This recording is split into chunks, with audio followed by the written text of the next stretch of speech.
त्वमेव माता च पिता त्वमेव त्वमेव बन्धुश्च सखा त्वमेव त्वमेव विद्या द्रविणं त्वमेव त्वमेव सर्वं मम देवदेव।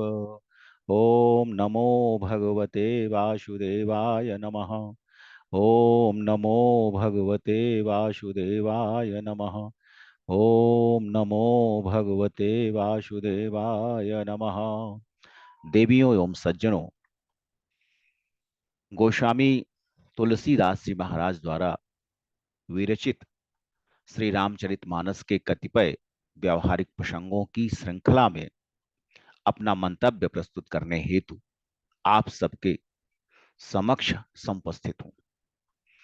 मानस प्रणेता महाकवि गोस्वामी तुलसीदास जी ने त्रेता युग के महानायक परमपिता परमेश्वर स्वरूप मर्यादा पुरुषोत्तम श्री राम की लीलाओं का गुणगान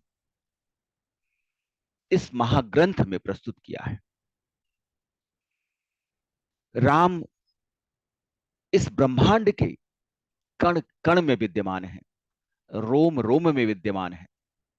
वही आदि हैं, वही अंत हैं। इसीलिए उन्हें हम अनादि कहते हैं। परमपिता परमेश्वर धर्म के प्रतीक है। जब जब इस धरा पर अधर्म का वर्चस्व स्थापित होता है और धर्म की क्षति होती है, यदा यदा ही धर्मस्य ग्लानिर्भवति भारत अभ्युत्थानम अधर्मस्य तदात्मानम सृजाम्यहम्। धरती पर धर्म के ध्वजा को अनवरत प्रवाहमान रखने हेतु उस आदिशक्ति का अवतार हर युग में होता आया है। श्री रामचरितमानस में गोस्वामी जी ने रावण जैसे अहंकारी, अत्याचारी, रक्ष संस्कृति के पोषक द्वारा किए गए मानवों व देयों पर अत्याचार के प्रतिफल स्वरूप प्रभु श्री राम के अवतार धारण कर उसके समन का, उसके दमन का उल्लेख किया है। इसके अतिरिक्त गोस्वामी जी ने मानस में अनेक ऐसे प्रसंगों को भी उद्धृत किया है जिन प्रसंगों को अपने जीवन में आत्मसात कर प्राणी सामान्य सामाजिक जीवन भली भांति जी सकता है। सामाजिक सरोकारों का मार्गदर्शन करने वाली इस महान ग्रंथ में हमारी अनेकों समस्याओं का समाधान निहित है। गोस्वामी जी ने कलयुग के प्रभावों का भी विशद विवेचन श्री रामचरितमानस में प्रस्तुत किया है। कलयुग में किस प्रकार से धर्म का क्षय होगा, किस प्रकार से प्राणियों में अनिष्टकारी तत्व विद्यमान रहेंगे, किस प्रकार से ईर्ष्या, क्रोध, लोभ, मोह, माया इत्यादि मानसिक विकारों का वर्चस्व प्राणी मात्र के शरीर में व्याप्त होगा। एक निरंतर चलने वाला समुद्र मंथन जिसमें मंदराचल पर्वत रूपी काया, यो मन रूपी सर्प की बथानी से प्राणी मात्र अपने को बथ कर अनेक अनमोल रत्न इसी काया में प्राप्त कर सकता है। लेकिन वह मंथन इतना सहज नहीं है। मंथन के उपरांत प्राप्त होने वाले विष का पान भी कोई शंकर ही कर सकता है। गोस्वामी जी महाराज ने कलयुग के की तीव्रता की प्रभावों का विवेचन कुछ इस प्रकार किया है। कलिमल ग्रसे धर्म सब, लुप्त भये सदग्रंथ, दंभिन निज मति कल्पि करी, प्रगट किए बहुपंथ। भय लोग सब मोह बस, लोभ ग्रसे शुभ कर्म, सुनो हरि जान ज्ञान निधि, कहूं कछुक कलि धर्म। सतयुग, त्रेता, द्वापर, कलयुग, इन चार युगों में कलयुग ऐसा युग है जिसमें प्राणी द्वारा किए गए पापों ने सभी धर्मों को नष्ट विनष्ट कर दिया है। सदग्रंथों का लोप हो चुका है। अहंकारियों ने अपनी बुद्धि से अनेकों पंथों का सृजन कर दिया है। सभी मनुष्य मोह माया के बंधन में बंधकर, उसके वशीभूत होकर अनेकों प्रकार के अधार्मिक कृत्यों में संलग्न है। लोभ के कारण समस्त शुभ कर्म नष्ट हो चुके हैं। बरन धर्म नहीं, बरन धर्म नहीं आश्रमचारी, श्रुति विरोध रत सब नर नारी। द्विज श्रुति वेचक भूप प्रजासन, कोहु नहीं मान निगमय अनुशासन। मार्ग सोई जा कहूँ जोई भावा, पंडित सोई जो गाल बजावा। पंडित सोई जो गाल बजावा। मार्ग सोई जा कहूँ जोई भावा, पंडित सोई जो गाल बजावा। मिथ्यारंभ दंभ रत जोई, ता कहूँ संत कहई सब कोई। जो कह झूठ मसखरी जाना, कल जुग सोई गुणवंत बखाना। निराचार जो श्रुति पथ त्यागी, कल युग सोई ज्ञानी सो विरागी। जाके नखयरु जटा विशाला, सोई तापस प्रसिद्ध कलिकाला। भारतीय वांग्मय में वर्णित वर्ण ब्राह्मण, क्षत्रिय, वैश्य एवं शूद्र इत्यादि वर्णों का कलयुग में लोप हो चुका है। वर्ण धर्म के लोप हो जाने से आपस में द्वेष, द्वंद्व व प्रतिस्पर्धा का भाव उत्पन्न हो चुका है।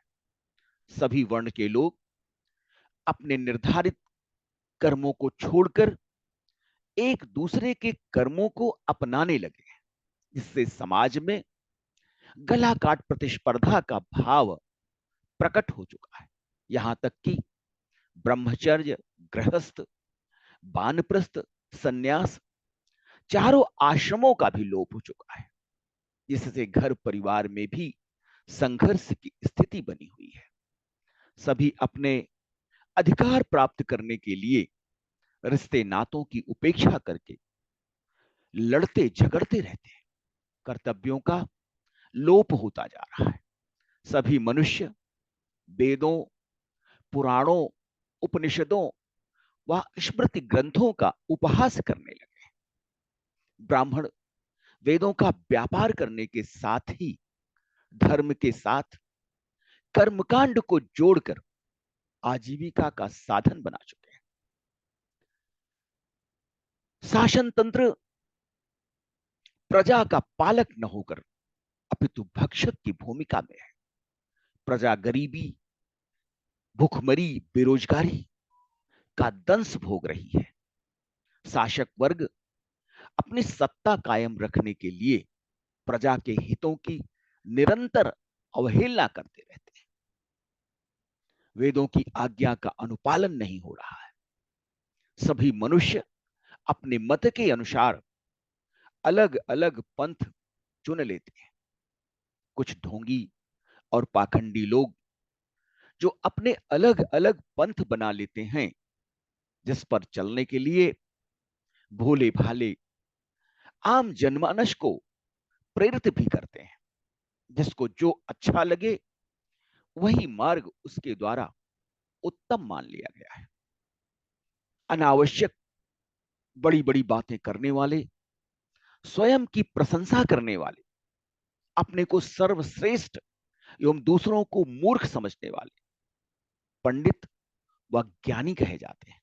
जो व्यक्ति झूठा आडंबर रचकर अहंकार से परिपूर्ण स्वतः को ईश्वर का प्रतिनिधि मानकर समाज को उपदेश देते हैं और स्वयं के आचरण में उन उपदेशों को सम्मिलित करने की आवश्यकता नहीं समझते, वही कलयुग में गेरुआ वस्त्र धारण कर, त्रिपुंड इत्यादि लगाकर, रुद्राक्ष की माला धारण कर, अपने नाम के आगे श्री 108, 1008 इत्यादि लगाकर जनता को ईश्वर से साक्षात्कार कराने की डींगे मारते हैं।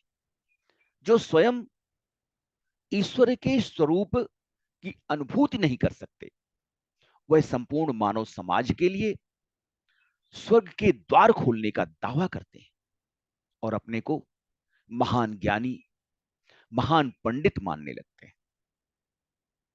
कलयुग में एन केन प्रकारेण दूसरों का धन अपहरण करने वाले ही बुद्धिमान माने जाते हैं। अहंकारी व्यक्ति ही सबसे बड़ा सदाचारी माना जाता है। अनवरत झूठ बोलने वाले तथा दूसरों का उपहास करने वाले ही कलयुग में गुणवान माने जाते हैं। आचरणहीन, वेद मार्ग से विमुख व्यक्ति ही कलयुग में ज्ञानी व वैरागी माना जाता है। बड़े बड़े नाखून और लंबी जटाओं को धारण करने वाला व्यक्ति ही कलयुग में प्रसिद्ध तपस्वी माना जाता है। कलयुग आडंबर प्रधानता का युग है। इसमें वेशभूषा ही धार्मिक होने की पहचान बनी हुई है। जो जितना बड़ा आडंबर करके विलक्षण वेशभूषा, गेरुआ वस्त्र, दंड कमंडल, रुद्राक्ष की माला, मस्तक पर त्रिपुंड, लंबी दाढ़ी धारण कर दूसरों को धर्मानुसार आचरण करने, सत्य बोलने, अहिंसा का पालन करने व धन संपत्तियों के प्रति लोभ न करने, रात दिन ईश्वर का स्मरण करने की शिक्षा देता है और स्वयं छल, कपट, मोह, माया, धन संग्रह, ऐशो आराम की जिंदगी जीने के यत्न में लगे रहते हैं, वही दुष्ट अपराधी साधु संत का रूप धारण कर पापाचार में संलग्न है। आज प्रत्येक धर्म लूट, आडंबर और धनार्जन का माध्यम बन चुका है। सज्जनों एवं दुष्टों के मध्य भेद करना अत्यंत कठिन हो चुका है। सामान्य जन इन ढोंगी प्रपंचियों के मायाजाल में फंसकर अपना सर्वस्व नष्ट कर रहे हैं।